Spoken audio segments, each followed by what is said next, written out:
En manchette, aujourd'hui, Lanoret adopte son budget 2026, un budget de plus de 10 millions de dollars. Bonjour à tous et bienvenue à votre bulletin d'information diffusé sur les ondes de CTRB, votre télévision locale et régionale. Aujourd'hui, le 28 janvier 2026, Alain Bellumeur au pupitre. Donc, la municipalité de Lanoret a présenté et a adopté son budget 2026. Ça s'est déroulé hier. Un budget marqué dans un contexte de hausse généralisée des coûts, mais aussi par une volonté affirmée du conseil municipal de préserver un équilibre financier et l'accessibilité pour les contribuables. Pour l'année 2026, la Ville de Lanoret annonce donc une baisse des taux de taxation foncière dans toutes les catégories d'immeubles. Le taux de base, qui s'applique notamment aux propriétés résidentielles, agricoles et forestières, passe de 0,99 sous à 0,396 sous par tranche de 100 $ d'évaluation, ce qui représente une diminution d'environ 20 %. Des baisses similaires sont observées pour les immeubles de 6 logements et plus, les propriétés non résidentielles et industrielles.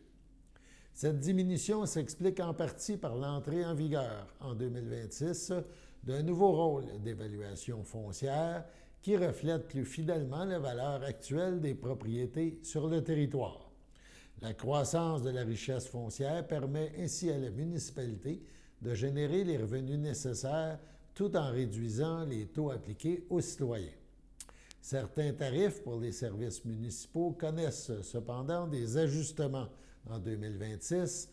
On parle ici de collecte des matières résiduelles, d'entretien des égouts, de l'eau potable, et ce, afin d'assurer la pérennité des services et des infrastructures.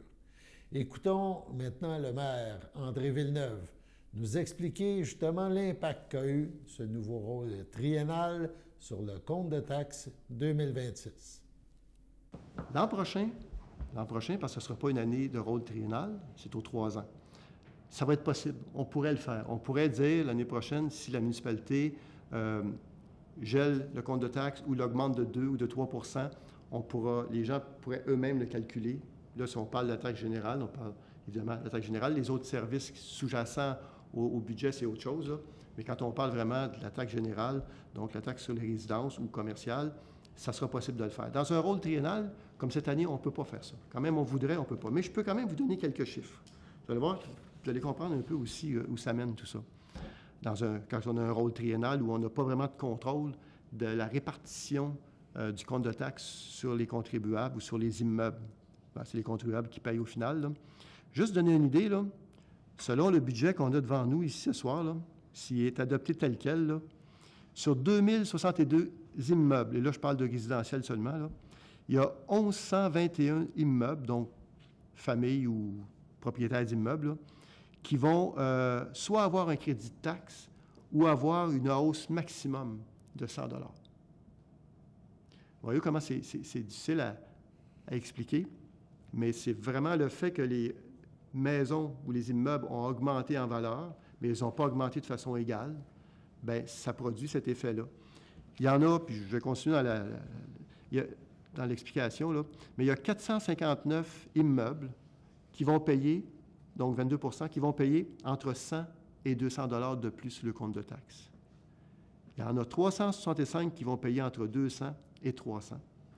Et il y en a 78 qui vont payer entre 300 et 400. Et il y en a 39 qui vont payer 400 et plus. Et ça, c'est... Si on voulait que tout le monde paye zéro, là, bien, ce serait pas une bonne idée parce que là, il faudrait couper tous les services. On ne peut pas faire ça. C'est le rôle triennal qui amène cette distorsion-là au niveau du compte de taxes. Oui, monsieur. Après, peut-être avec le micro. Puis c'est important aussi de se rappeler que c'est pas toutes, si je ne me trompe pas, c'est pas toutes les municipalités qui ont... exact. C'est pas la même année pour tout le monde. Exact. Tout à fait raison de le dire, effectivement, comme M. Boudreau vient de le préciser. Ce n'est pas toutes les municipalités qui ont le rôle triennal en même temps au Québec. Et c'est sûr que quelqu'un qui a fait un agrandissement ou une rénovation en 2022, non, pas 22, 23, 24, 25. Donc, en 23, en 24 ou en 25, puis qui ont été... Il y a eu une visite, puis ils ont eu une réévaluation de leur propriété.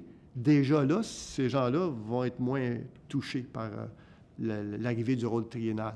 Ils vont être touchés. C'est-à-dire qu'ils vont être touchés dans l'année 23, 24 ou 25. Mais ceux qui n'ont pas fait de rénovation, ils vont se dire, mais pourquoi que ma maison a augmenté de valeur? Je n'ai fait aucune rénovation. C'est vraiment le rôle triennal qui vient faire cet effet-là. Je donne un exemple. Tout exemple on dit qu'il est boiteux là, en soi, est bancal en soi, mais je vais donner un exemple, puis je pense que les gens vont bien comprendre. Imaginons que 2 personnes décident de partir d'une municipalité et qu'ils ont besoin pour partir de la municipalité, pour l'année là, courante, leurs dépenses 100 $. Puis disons que ces 2 personnes-là, ils ont chacun un immeuble. C'est tout. Ils ont chacun un immeuble évalué à 100 000.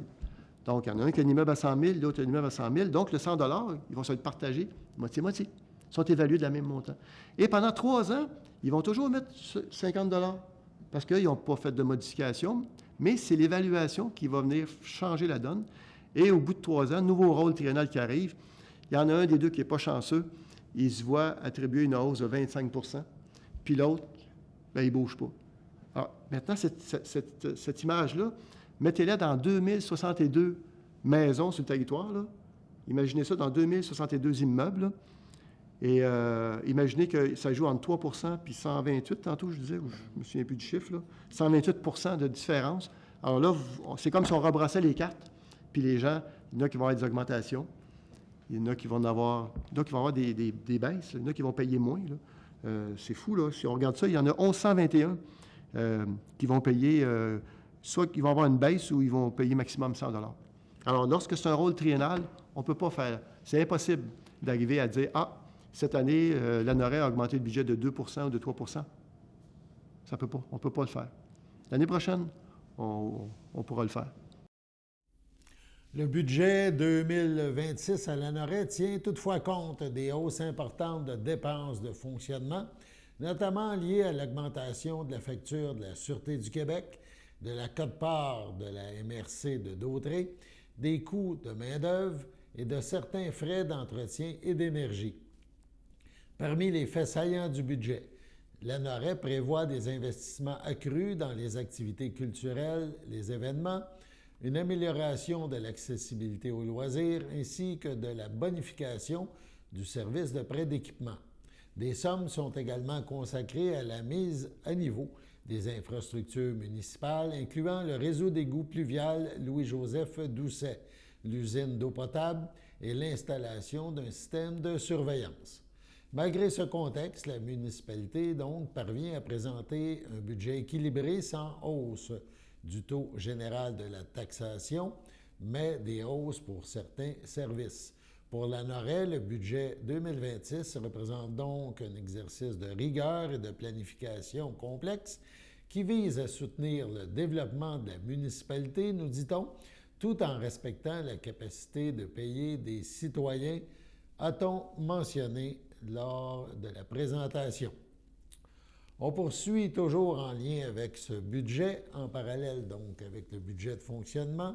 La municipalité de l'ANORE a également dévoilé lors de la soirée d'hier son plan triennal d'immobilisation. C'est quand même important, c'est des dépenses à ce moment-là pour des immobilisations diverses pour le mieux de la municipalité. Et ce plan, c'est pour les années 2026 à 2028. C'est un outil essentiel à la planification, donc, d'investissements monétaires, évidemment, majeurs sur le territoire. Ce plan prévoit des investissements qui totaliseront près de 2,8 millions $ sur 3 ans, consacrés principalement à l'amélioration des infrastructures municipales, à la sécurité ainsi qu'à la qualité de vie des citoyens. Pour 2026 seulement, les investissements atteignent plus de 1,7 million $, dont une part importante est consacrée à l'amélioration des réseaux de transport, à la réfection du réseau d'égouts pluvial et à la mise à niveau des infrastructures urbaines. Des sommes sont également prévues pour l'achat de véhicules municipaux, d'équipements spécialisés ainsi que pour l'implantation d'un panneau numérique destinés à améliorer la communication avec la population. Parmi les projets d'envergure figure également la poursuite des travaux au réseau d'eau potable, de même que l'installation d'un système de caméras pour renforcer la sécurité de certains secteurs de la municipalité. Pour les années 2027-2028, le plan triennal prévoit des investissements récurrents pour l'entretien et l'amélioration des réseaux de transport et d'éclairage, ainsi que le remplacement graduel des véhicules municipaux. Ces projets seront donc financés à l'aide de différentes sources, incluant le fonds de roulement de la municipalité, des réserves financières et, lorsque possible, des subventions. Avec ce plan triennal d'immobilisation, l'ANORAY affirme sa volonté de planifier à long terme, de protéger ses actifs municipaux et de soutenir un développement structuré au bénéfice de la collectivité. Aujourd'hui, comme pour les années à venir, a-t-on fait savoir. On écoute André Villeneuve, le maire de l'ANORAY, nous présenter ce plan triennal. Donc, en 2026, amélioration des réseaux de transport. Je n'ai parlé tantôt. La rue Guignard, donc, est piste multifonctionnelle avec trottoir côté ouest, éclairage, puis possiblement un îlot central près de la caserne de pompiers ou dans ces eaux-là. Le jeu d'eau, 810 000. Réfection du réseau pluvial, Louis-Joseph Doucet, 72 500. Réseau d'éclairage, de 17 000 $, on parle surtout des nouveaux développements. Aménagement urbain, donc clôture au quai, dalle de béton pour le mobilier urbain. Panneau numérique, 94 000 $. Juste préciser un truc, je pense important. Le panneau numérique, ça fait plus longtemps que le jeu d'eau qu'on en parle. Et le panneau numérique, à l'époque, le montant a été mis de côté. Et ce montant-là que vous voyez ici, il n'a pas été taxé 2 fois. Il fait partie du surplus accumulé au fil des ans. Et donc, c'est là qu'on le prend dans le surplus pour pouvoir faire sa réalisation, on l'espère, en 2026. Et pourquoi lui plutôt qu'un autre projet? C'est qu'on voit dans le panneau numérique un outil fort important en cas en cas d'urgence, comme on a vécu là, en 23 et en 24, là, où les communications sont très difficiles avec la population. Donc, avec un panneau numérique, on va essayer d'en trouver un qui est autonome, donc qui peut fonctionner soit au solaire ou soit par une génératrice. Alors, c'est un panneau numérique qui va pouvoir servir à communiquer aux gens. Ça va être facilitant, on va le dire comme ça, parce que les derniers événements qu'on a eus d'urgence nous ont montré qu'au niveau des communications, quand il n'y a plus d'électricité, il n'y a plus de système cellulaire, c'est compliqué. Alors, ça permettrait justement de donner un coup de main à ce niveau-là. Terrain, infrastructure complémentaire. Terrain de soccer, on parle ici d'un filet de soccer, puis on parle d'un truc de rangement pour qu'on puisse y mettre des trucs là, sur place pour faciliter le travail de tout le monde. On a parlé tantôt, centre de prêt de matériel, qu'on devrait avoir une subvention de l'équivalent. Les véhicules, on parle de 3 véhicules pour la voirie, puis 1 pour l'aqueduc. Et ça, c'est pris beaucoup à même le fonds de roulement. Les sommes nécessaires sont prises beaucoup à fond avec le fonds de roulement.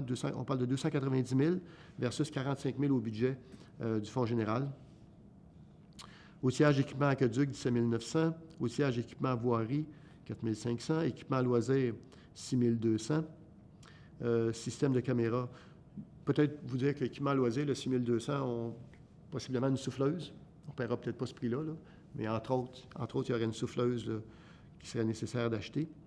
Système de caméra, 18 000. Donc, total, l'année 2026, 632 100. Autre source, 1 117 900. Ça nous amène à 27.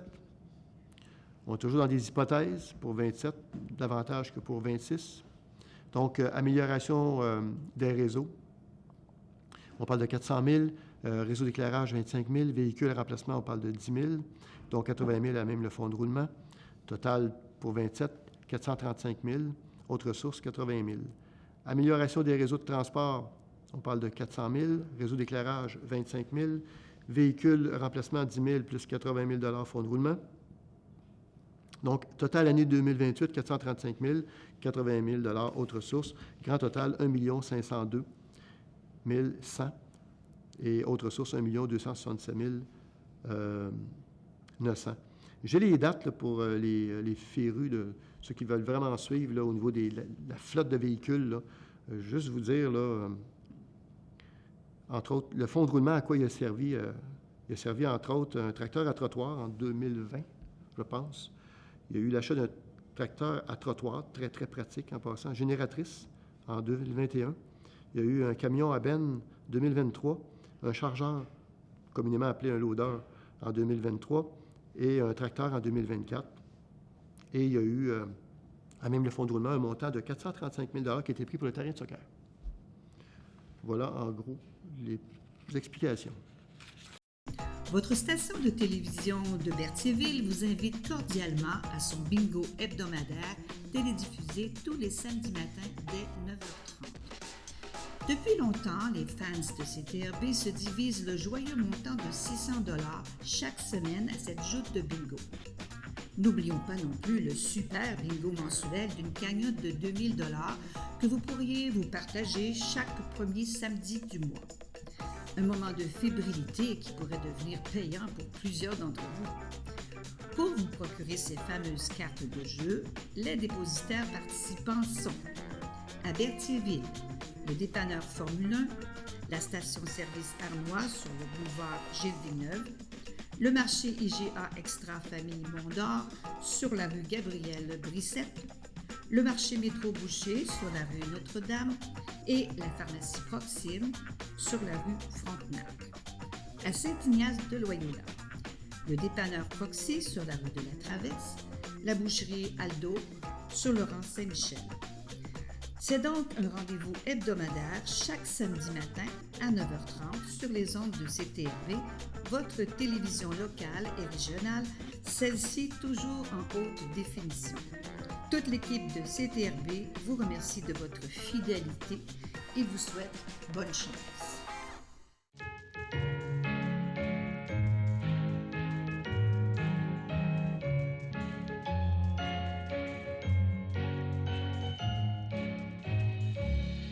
En ce 28 janvier, la FADOC de l'île du Pas souhaite bonne fête à Julie Beauséjour et à Claude Sylvestre. C'est votre anniversaire aujourd'hui, en ce 28 janvier. Eh bien, toute l'équipe de CTRB se joint à moi et vous souhaite bonne fête. Vous aimez le cinéma? Eh bien, le Centre d'action bénévole d'Autrey vous invite aux Petites Vues. C'est demain, jeudi 29 janvier, voilà, dès 13h30 dans les locaux du CABA à Berthierville. Ça débute donc à 13h30. C'est un film d'1h20 qui sera projeté. Ma belle-mère, est une sorcière. On parle d'une aventure fantastique. Le coût, c'est 3 $ par personne. Il faut réserver au CABA 450-836-7122. Il faut réserver sa place. On regarde un extrait de Ma belle-mère est une sorcière et on vous invite au film. Amor veni, cortum meum sit, per verba arcana, amor invocator. C'est qui, cette fille-là? Cette fille-là? Ben, t'es conscient qu'il y a une inconnue dans notre cuisine? Tu manges pas? J'ai pas faim, non. Voyons, y a juste moi qui vois qu'il y a quelque chose de pas normal? J'espère que tu vas pas dire ce que je pense que tu vas dire. Je pense que c'est une sorcière. Oh my God. T'es au courant que ça existe pas, les sorcières? C'est quoi le problème? Elle pense que sa belle-mère, c'est une sorcière. Je suis sûre qu'elle y a jeté un sort. Elle le contrôle comme un petit chien. Moi, je pense qu'elle le contrôle avec quelque chose d'autre qu'un sort, ma chérie. On sort ensemble. OK, c'est une joke. Tu peux pas être en amour avec une fille qui est débarquée dans ta vie hier. Là, on a le train du bonheur qui passe dans nos vies. Quoi? Le train du bonheur? Arc. C'est pas facile d'avoir 12 ans. Beau chandail? On vit des émotions tellement intenses. Il y a une sorcière dans ma maison, et je vais m'en débarrasser avec ou sans toi. Quand notre intention est claire, la vie s'arrange pour nous donner ce qu'on veut. Qu'est-ce qui se passe? On dirait que t'es en train de tomber du côté obscur de la force. Vous croyez à ça, vous, les sorcières? Avec des balais et des chapeaux comme dans les films? Non. De toute façon, tout ce que vous connaissez des sorcières, c'est basé sur des clichés puis des anciennes histoires. Les vraies sorcières, c'est bien plus que ça. Une évasion de crapauds, ça compte-tu comme un phénomène surnaturel? Sur ce, on passe à la pause.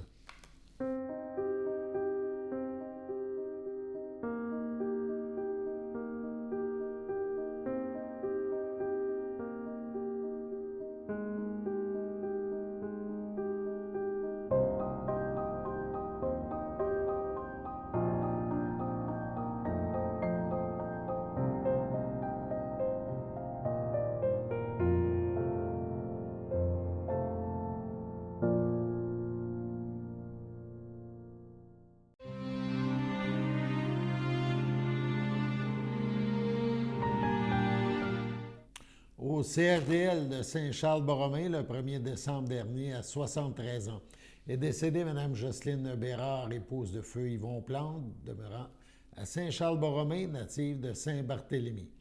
Elle laisse dans le deuil ses fils Jonathan Plante, Véronique Allard, Frédéric Plante, ses petits-enfants Alex-Anne, Marie-Maxime, Nathan, Mélisande, Jacob et Étienne, ses frères, sa sœur, ses beaux-frères et belles-sœurs. Yvon Bérard, Denise Gauthier, Normand Bérard, Micheline Bérard, Feu Rénald Bérard, Christiane Rousseau, Claude Bérard, Jocelyne Ladouceur, Feu Pierrette Bérard, Feu Germain Rinfray, Pierrette Plante, Rodrigue Roy, André Plante, Feu André Roy, ainsi que plusieurs neveux, nièces, autres parents et amis. La famille vous accueillera samedi 31 janvier dès 13h au complexe funéraire Efterio, situé au 741 rue Notre-Dame à Berthierville. Suivra une liturgie à la chapelle du complexe à 15h30. Mme Bérard sera inhumée au cimetière de Saint-Barthélemy à une date ultérieure.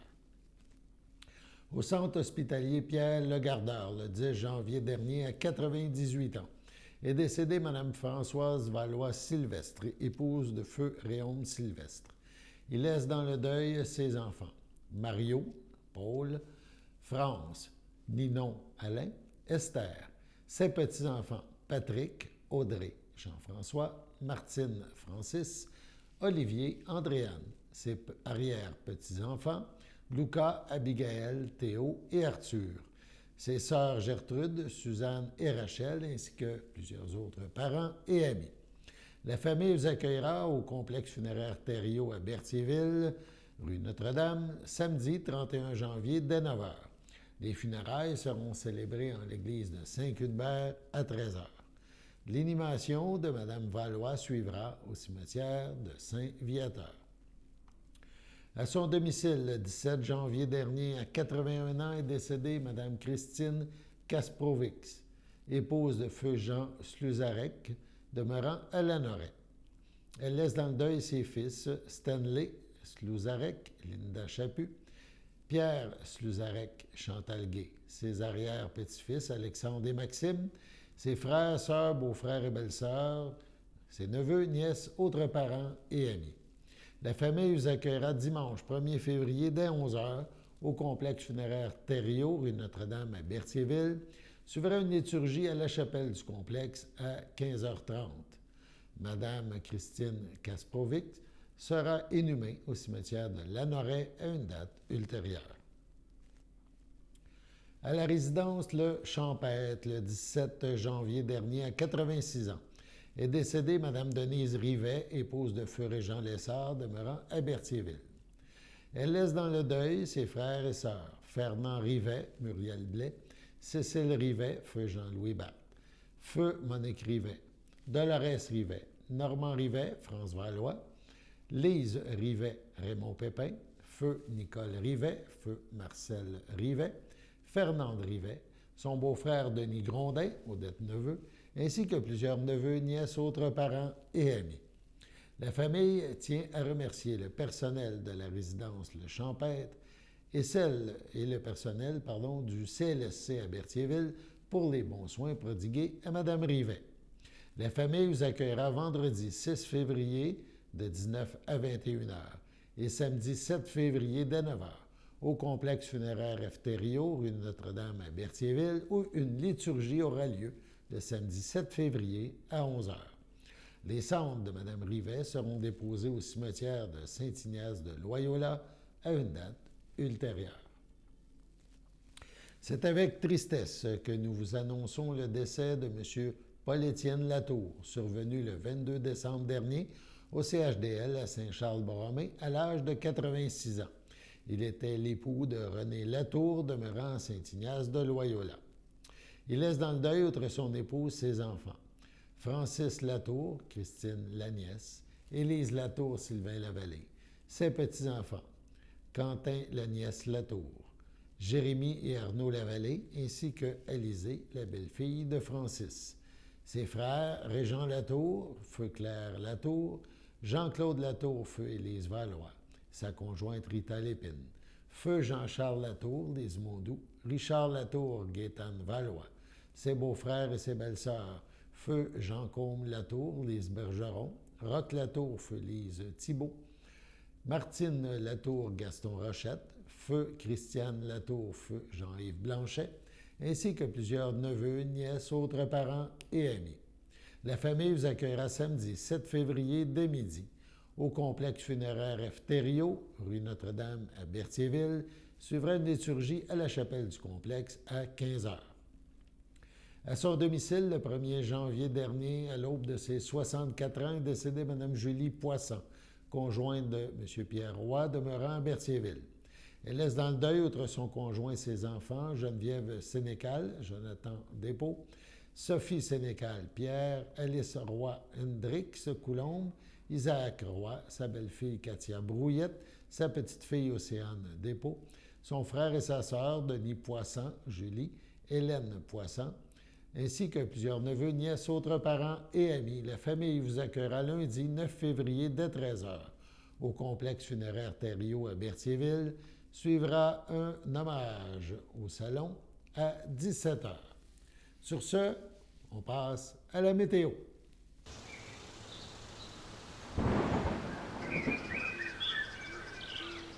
Bienvenue à votre météo de cette semaine. Aujourd'hui, mercredi soir, ce sera un ciel variable, une température de moins 18, un temps ressenti de moins 24. Mercredi nuit, ce sera un ciel variable, une température de moins 22, un temps ressenti de moins 27. Jeudi matin, ce sera un ciel variable, une température de moins 21, un temps ressenti de moins 26. Jeudi après-midi, ce sera ensoleillé avec passage nuageux, une température de moins 11, un temps ressenti de moins 18. Jeudi soir, ce sera des averses de neige isolées, une température de moins 17, un temps ressenti de moins 25, moins de 1 cm de neige. Jeudi nuit, ce sera quelques flocons, une température de moins 18, un temps ressenti de moins 26, environ 1 cm de neige. Et voilà, c'était tout pour votre météo.